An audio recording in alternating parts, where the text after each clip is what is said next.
আবারও ধর্মীয় স্থানে চুরির ঘটনায় তীব্র চাঞ্চল্য। সাবরুমে চোরের হাত থেকে রক্ষা পেল না গীতা সহ পূজার সামগ্রী। সাত সকালে সাবরুমের একেবারে প্রাণকেন্দ্রে আনন্দ পাড়াতে রামকৃষ্ণ সেবাশ্রমে চুরির ঘটনা প্রকাশ্যে আসতে শহর জুড়ে তীব্র চাঞ্চল্য ছড়িয়ে পড়ে। সকালে মন্দিরে ছেলেরা পুজো দিতে এসে দেখতে পায় মন্দিরে বেশ কিছু জিনিস নেই। সাথে সাথে তারা মন্দির কমিটির লোকজনদের খবর দেয়। মন্দির কমিটির লোকজনেরা এসে দেখতে পান সাবরুমের রামকৃষ্ণ সেবাশ্রম থেকে চুরি যায় বিভিন্ন মূল্যবান উপকরণ, যার মধ্যে ছিল মৃদঙ্গ, হারমোনিয়াম, কাঁসার ঘণ্টা, গীতা, ভাগবত সহ অন্যান্য সামগ্রী।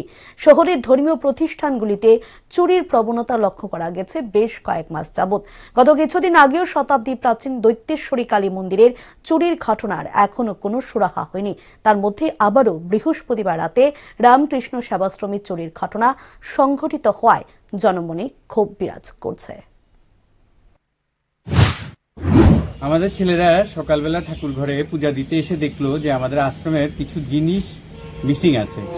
তারপর আমরা আসলাম, দেখলাম আমাদের হারমোনিয়াম, মাদল, গীতা পাঠের যে আলমারিটা আছে ওইখান থেকে বই, পুরী, কাঁসা, ভগবত গীতা, মহাভারত আর কিছু চাটাই, এগুলো মিসিং আছে। তখন আমরা পুলিশকে জানালাম, ওনারা এসে দেখে গেছেন এবং